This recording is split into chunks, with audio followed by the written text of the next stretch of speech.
Hello student, good morning. आप सभी BA द्वितीय वर्ष के विद्यार्थी हैं। आप मुझसे परिचित भी हैं। फर्स्ट ईयर की कक्षाओं में आप मेरे द्वारा पठन पाठन का कार्य संचालन देख चुके हैं। फिर भी मैं अपना परिचय दे देता हूं। मैं सुशील कुमार सिंह, शिक्षा शास्त्र विभाग प्राध्यापक। आप लोगों को बीए सेकेंड ईयर में शिक्षा शास्त्र विषय के अंतर्गत द्वितीय प्रश्न पत्र का अध्ययन कराऊंगा। पहला प्रश्न पत्र शिक्षा मनोविज्ञान और दूसरा प्रश्न पत्र है शैक्षिक विचार एवं व्यवहार। तो सबसे पहले जो हमें पेपर पढ़ना है उससे आप परिचित हो जाइए कि जो द्वितीय प्रश्न पत्र है, सेकंड पेपर है, उस पेपर का नाम क्या है। शैक्षिक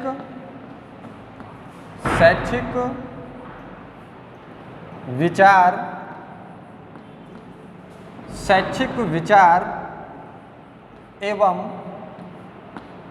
व्यवहार। शैक्षिक विचार एवं व्यवहार, ये हमारा प्रश्न पत्र का नाम है कि शैक्षिक विचार एवं व्यवहार। आज प्रथम व्याख्यान के अंतर्गत हम पाठ्यक्रम के विषय में चर्चा करेंगे कि जो द्वितीय प्रश्न पत्र है शैक्षिक विचार एवं व्यवहार, इसके अंतर्गत हमें क्या क्या अध्ययन करने हैं। इसी विषय पर आज चर्चा प्रारंभ करते हैं, पहला व्याख्यान प्रारंभ करते हैं। इस पूरे पाठ्यक्रम को अगर देखा जाए, इस पूरे पाठ्यक्रम को 4 भागों में बांटा गया है, 4 इकाइयों में बांटा गया है और उसका हम क्रमागत रूप से अध्ययन करेंगे। पहले हम लेते हैं इकाई फर्स्ट।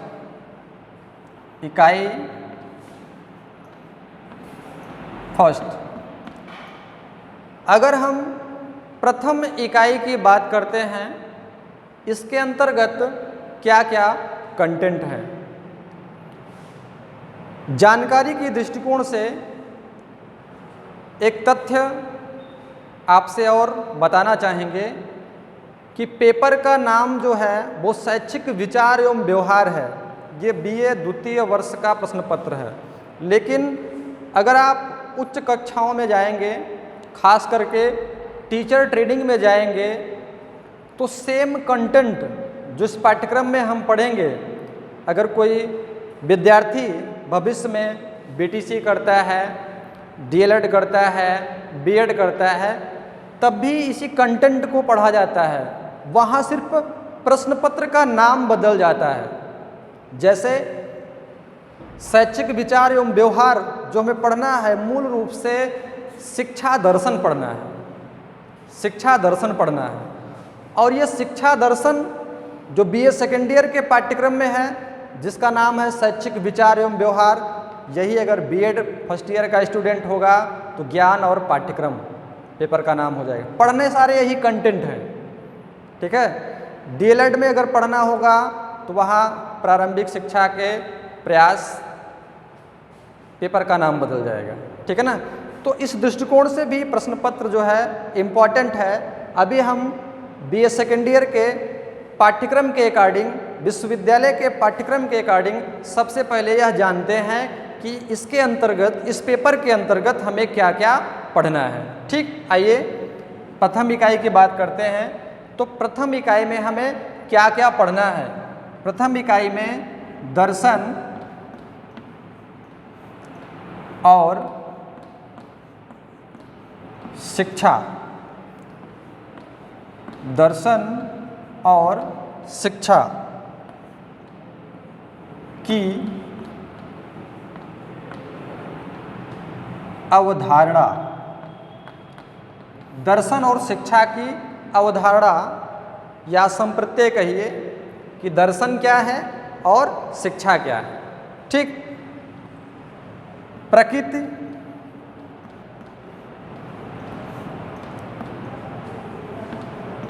अंतर संबंध, अंतर संबंध और शिक्षा दर्शन की परिभाषा। ठीक है, इतने कंटेंट हमें, इतना विषय वस्तु हमें यूनिट फर्स्ट में पढ़ना है। मुख्य रूप से क्या है, दर्शन शिक्षा दोनों का कॉन्सेप्ट, प्रकृति नेचर, अंतर संबंध की शिक्षा का दर्शन पर प्रभाव और दर्शन का शिक्षा पर प्रभाव, और शिक्षा दर्शन क्या है। इतने कंटेंट हमें यूनिट फर्स्ट में पढ़ने हैं। ठीक है, क्लियर हो गया। आगे बढ़ते हैं, यूनिट सेकंड की बात करते हैं, द्वितीय इकाई की बात करते हैं कि द्वितीय इकाई में हमें क्या पढ़ना है। अगर हम द्वितीय इकाई की बात करते हैं, सेकंड यूनिट की बात करते हैं, तो सेकंड यूनिट में हमें कुछ दार्शनिक संप्रदाय का अध्ययन करना है। कुछ दार्शनिक संप्रदाय और उसके सिद्धांत क्या हैं, इसका हमें अध्ययन करना है। किसका? दार्शनिक संप्रदाय एवं उनके सिद्धांत। ठीक है, कुछ दार्शनिक संप्रदाय एवं उनके सिद्धांत। वो दार्शनिक संप्रदाय कौन कौन से हैं जिसका हमें अध्ययन करना है। उसमें आदर्शवाद,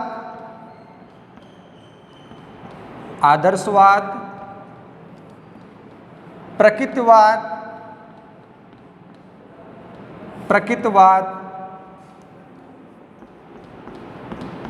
प्रयोजनवाद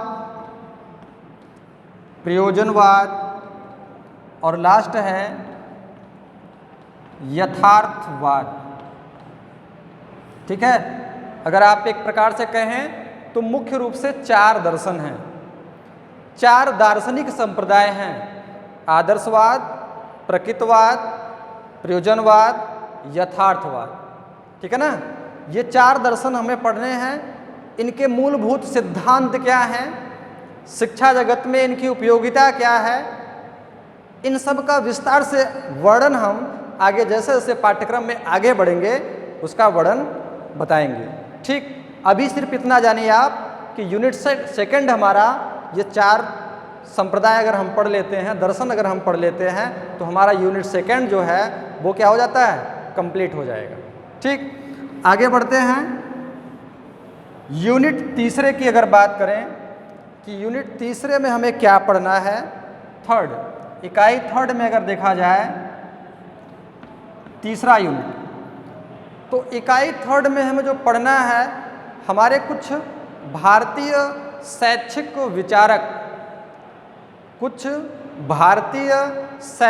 विचारक और उनका शिक्षा जगत में योगदान क्या है, इसका अध्ययन करना है। और वो शैक्षिक विचारक कौन कौन हैं, आगे हम इसको बताते हैं। पहले कुछ भारतीय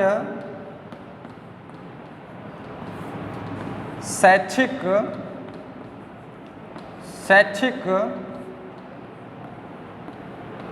विचारक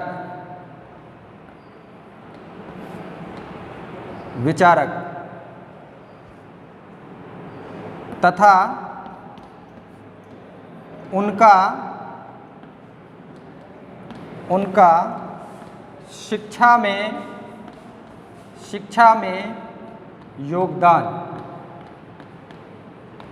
ठीक है।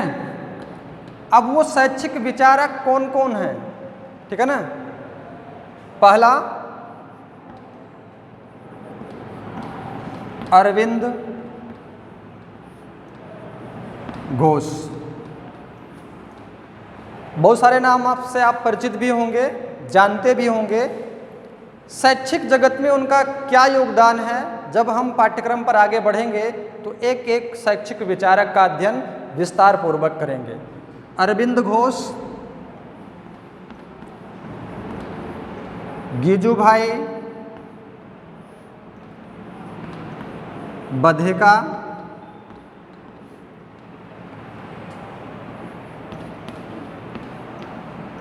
रविंद्रनाथ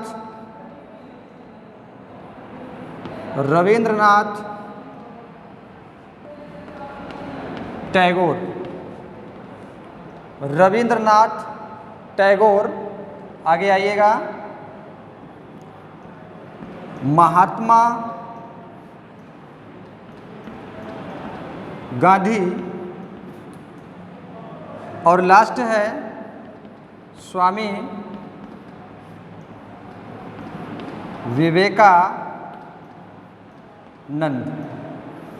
ठीक है, ये 5 शैक्षिक विचारक हैं जिनका हमें द्वितीय प्रश्न पत्र के अंतर्गत यूनिट 3 के अंतर्गत अध्ययन करना है कि अरविंद घोष, गिजुभाई बधेका, रविन्द्रनाथ टैगोर, महात्मा गांधी, स्वामी विवेकानंद। ठीक है, यहाँ हमारा यूनिट 3 जो है वो कंप्लीट हो जाएगा। ठीक है ना। अब तक हमने यूनिट 1, यूनिट 2 और यूनिट 3 यहाँ तक का पाठ्यक्रम विवरण जाना। अब हमारा लास्ट यूनिट बचता है यूनिट 4, और वह हमारे प्रश्न पत्र का अंतिम यूनिट है, अंतिम भाग है, जिसका हमें अध्ययन करना है। और जो हमारा सबसे लास्ट यूनिट है उसमें क्या पढ़ना है, कुछ विभिन्न शिक्षण पद्धतियां हैं, या कह सकते हैं कि शिक्षण प्रणाली है। विभिन्न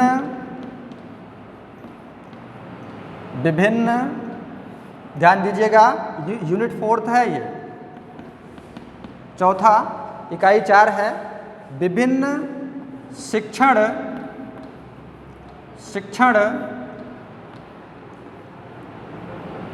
प्रणाली, विभिन्न शिक्षण प्रणाली। अब वो कौन कौन से शिक्षण प्रणाली हैं जिसका हमें अध्ययन करना है, जिसमें पहला आता है किंडरगार्टन प्रणाली। किंडरगार्टन प्रणाली, मॉन्टेसरी प्रणाली,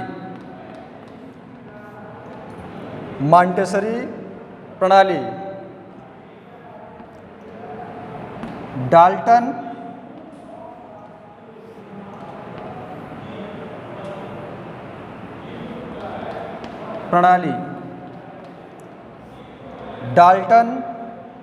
प्रणाली, योजना प्रणाली। इसी योजना को भी कभी कभी अन्य नामों से भी जाना जाता है।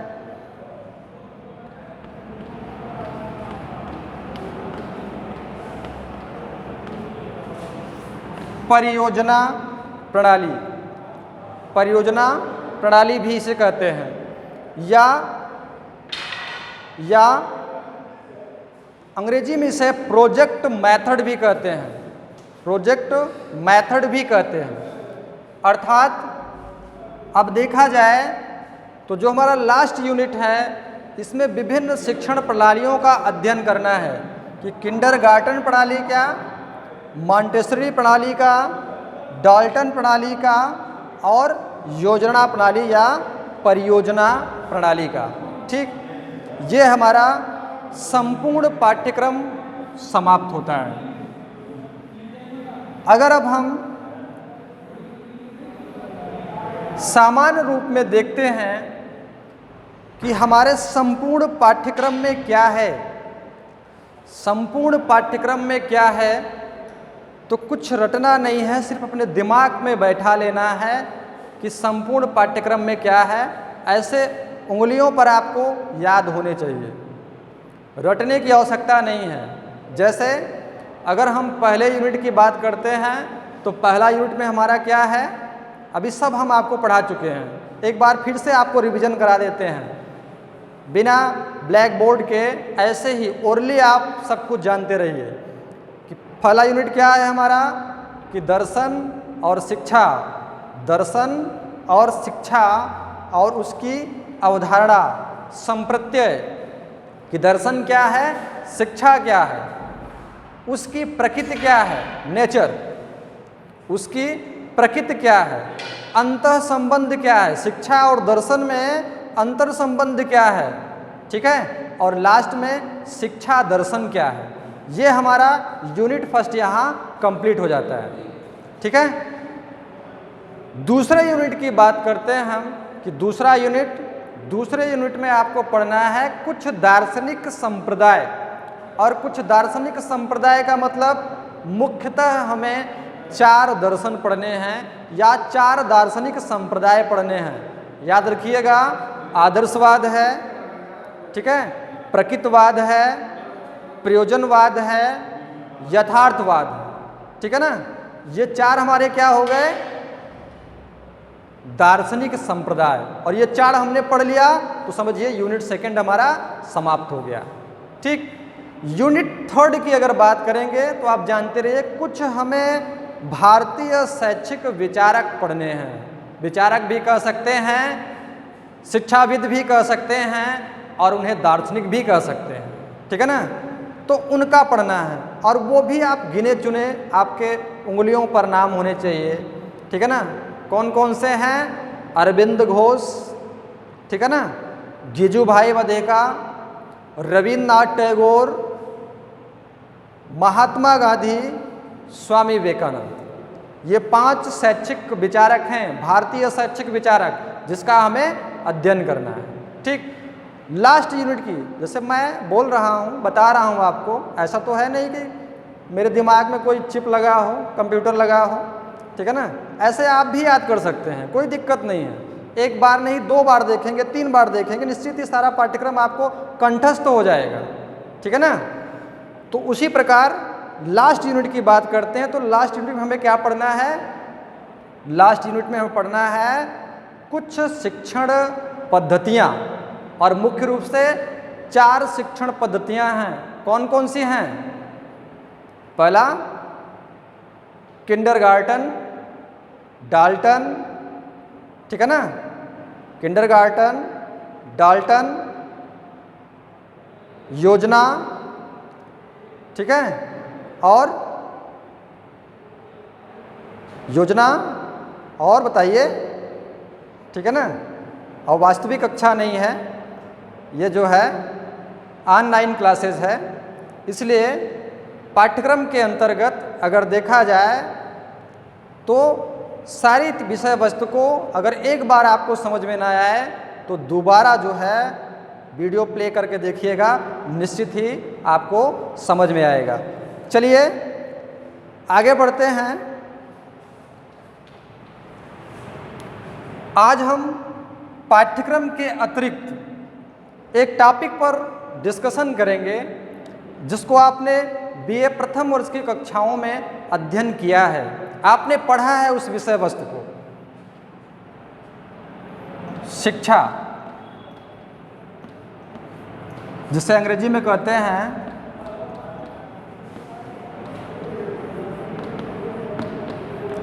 एजुकेशन। चूंकि आप बीए द्वितीय वर्ष के विद्यार्थी हैं और फर्स्ट ईयर की कक्षा में आपने शिक्षा क्या है इसका अध्ययन किया है। फिर एक बार रिवीजन करते हैं, चूँकि हमारे पाठ्यक्रम में भी है कि दर्शन और शिक्षा की अवधारणा। ये हमारा पाठ्यक्रम में है, द्वितीय प्रश्न पत्र के पाठ्यक्रम में है कि शिक्षा क्या है, दर्शन क्या है, दोनों को हमें समझना है।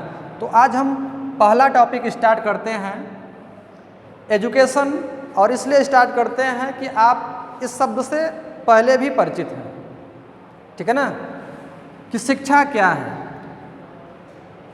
अगर हम शिक्षा क्या है, कुछ भी रटना नहीं है, बस आप ध्यान से देखिए, निश्चित ही आपको यहाँ से लाभ मिलेगा। शिक्षा क्या है, अगर इस बिंदु पर हम कहते हैं किसी व्यक्ति विशेष या जो ऐसे पूछ लेते हैं शिक्षा, तो उसका एक सामान्य सा अर्थ लोग बताते हैं।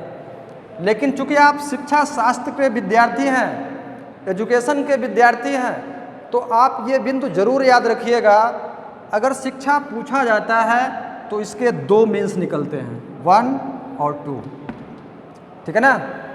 दो मीन्स निकलते हैं शिक्षा, कि शिक्षा का शाब्दिक अर्थ क्या है। पहला मीन्स क्या है, शाब्दिक अर्थ, ठीक है ना, ध्यान दीजिएगा। पहला क्या है, शिक्षा का शाब्दिक अर्थ क्या है, और दूसरा वास्तविक अर्थ, ठीक है। दो पॉइंट है। अगर कोई आपसे पूछता है कि शिक्षा क्या है, तो उसके दो मीन्स निकलते हैं, एक शिक्षा का शाब्दिक अर्थ क्या है, और दूसरा शिक्षा का वास्तविक अर्थ क्या है। अगर हम एक को मिटा दें अभी, ठीक है ना, एक को मिटा दें और एक रखा जाए कि शिक्षा का शाब्दिक अर्थ क्या है, तो इसके भी दो दृष्टिकोण हैं, 1, ठीक है ना, दो दृष्टिकोण हैं, 1 और 2, कि शिक्षा का जो शाब्दिक अर्थ है उसके दो दृष्टिकोण हैं, पहला और दूसरा। पहला क्या है, भारतीय दृष्टिकोण, और दूसरा क्या है, पाश्चात्य, वेस्टर्न। एक इंडियन है और दूसरा क्या है, वेस्टर्न है। पहला भारतीय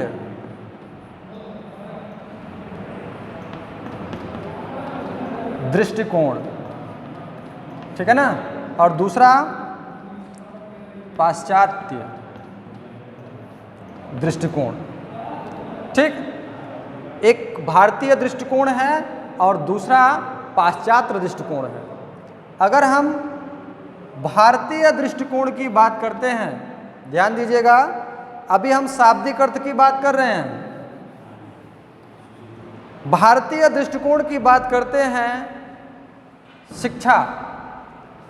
भारतीय दृष्टिकोण की बात करेंगे तो शिक्षा है, और पाश्चात्य दृष्टिकोण की बात करेंगे तो एजुकेशन है, ठीक है ना। तो भी हम भारतीय दृष्टिकोण की बात करते हैं तो कहा जाता है कि शिक्षा जो है शिक्ष धातु में अप्रत्यय लगाने से बना है, ठीक है ना। कौन, शिक्ष, जो शिक्षा शब्द की उत्पत्ति है, शिक्ष धातु में अप्रत्यय, ठीक है ना।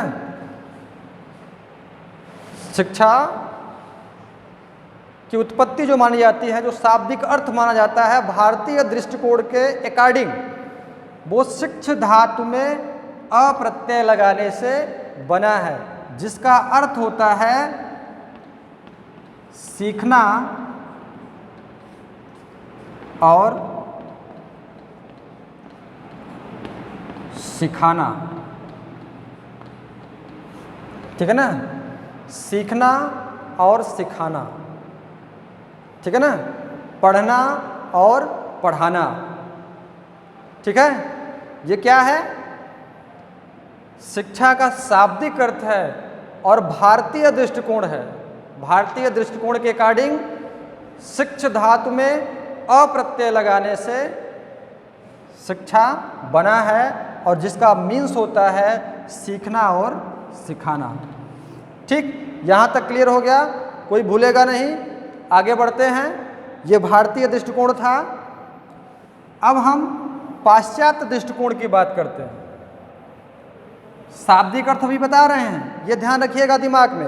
अभी हम शिक्षा का वास्तविक अर्थ नहीं बता रहे हैं।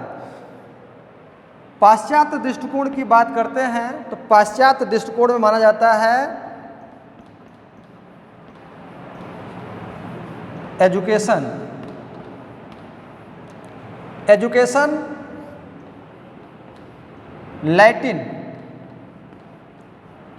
लैटिन भाषा के दो शब्दों से बना है।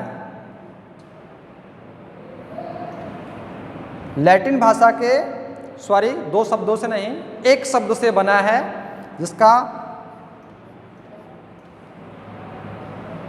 मीन्स है एजुकेशन। किससे बना है? एजुकेटम,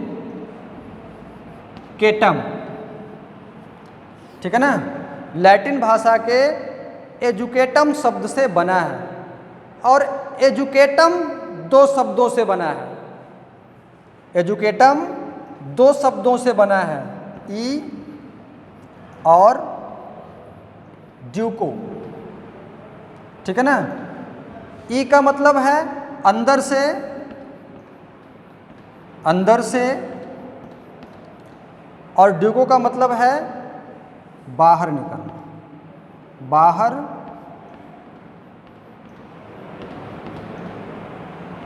निकलना या निकालना, ठीक है ना। अगर हम इस दृष्टिकोण से, पाश्चात्य वेस्टर्न दृष्टिकोण से देखते हैं तो एजुकेशन लैटिन भाषा के एजुकेटम शब्द से बना है, और एजुकेटम भी दो शब्दों से बना है, ई ड्यूको। ई का मतलब है अंदर से, और ड्यूको का मतलब है बाहर निकलना, ठीक है ना, बाहर निकलना। तो इस प्रकार हम कह सकते हैं कि आंतरिक शक्तियों को बाहर निकालना या प्रकट करना ही क्या है? शिक्षा है। आंतरिक शक्तियों को बाहर निकालना या प्रकट करना ही शिक्षा है। लैटिन की ही बात करते हैं तो एजुकेटम के अलावा दो शब्द और मिलते हैं, एडुसियर और एडुकेयर। ये भी आप जानते रहिए, सर्वोत्तम यही है एजुकेटम। दो शब्द और मिलते हैं कि एडुसियर और एडुकेयर। उसका भी शाब्दिक अर्थ यही मीन्स निकलता है कि उन्नत करना या आगे बढ़ना, उन्नत करना या आगे बढ़ना। ये सारी चीज़ें जो मैं आपको पढ़ा रहा हूँ, ये आप बीए फर्स्ट ईयर की कक्षा में पढ़ चुके हैं, लेकिन चूंकि द्वितीय प्रश्न पत्र के पाठ्यक्रम में है तो इस पे चर्चा करना आवश्यक है। इस लेक्चर में हम शिक्षा क्या है इस विषय पर अध्ययन करेंगे। ठीक, यहाँ तक आपने समझ लिया है। आगे देखते हैं, अगर इस शिक्षा पर विचार करते हैं, पाश्चात्य दृष्टिकोण पर विचार करते हैं, तो सबसे उपयुक्त परिभाषा आप जानते भी होंगे, कुछ विद्यार्थी, फ्रॉवेल की आती है। क्यों? क्योंकि फ्रॉवेल कहता है कि बालक की अंतर्निहित शक्तियों को बाह्य रूप में प्रकट करना ही शिक्षा है। ठीक पाश्चात्य दृष्टिकोण का अर्थ, जो एजुकेशन शिक्षा का शाब्दिक अर्थ है, वह यही है कि बालक की आंतरिक शक्तियों को बाह्य रूप में प्रकट करना ही शिक्षा है। ठीक है ना। फ्रॉवेल की परिभाषा बिल्कुल एजुकेशन के शाब्दिक अर्थ पर आती है। एक एग्जाम्पल आपके दैनिक और व्यवहारिक जीवन से मैं देना चाहूँगा कि शिक्षा के विषय में, शिक्षा के शाब्दिक अर्थ के परिप्रेक्ष्य में आप जानते होंगे, बरगद का वृक्ष आपने देखा होगा। बरगद का वृक्ष सभी लोग जानते होंगे। बरगद के वृक्ष का जो बीज है, जो उसका सीड है, बीज बहुत छोटा होता है, बहुत छोटा सा होता है, लगभग सरसों के दाने के बराबर होता है। ठीक है ना। उस वृक्ष, विशालकाय वृक्ष का जो बीज है, जो सीड है, इतना छोटा है कि सरसों के दाने से भी छोटा है, लेकिन उस छोटे से बीज में एक विशालकाय वृक्ष के सारे गुण निहित होते हैं, सारे गुण उसमें होते हैं, लेकिन उस बीज को चट्टान पर रख दिया जाए, उस बीज को रेगिस्तान पर रख दिया जाए तो कभी भी वह अंकुरित नहीं होगा। उसी तरह ये माना जाता है कि एक बालक के अंदर सारी क्षमताएं हैं, सारे गुण हैं, लेकिन जब तक उसको उचित पोषण, उचित परिवेश, उचित ज्ञान नहीं मिलेगा, वह ज्ञान बाहर नहीं आएगा। यही शिक्षा का शाब्दिक अर्थ है कि उस छोटे से सीड में उस विशालकाय वृक्ष के सारे गुण निहित हैं, लेकिन वह तब तक वृक्ष विशालकाय वृक्ष नहीं बन सकता जब तक उसे उचित मात्रा में सारी वस्तुएं, सारे मानक न मिल जाएं। ठीक है, चलिए नेक्स्ट फिर हम स्टार्ट करेंगे शिक्षा का वास्तविक अर्थ क्या है और दर्शन क्या है। अगले लेक्चर में स्टार्ट करेंगे। धन्यवाद।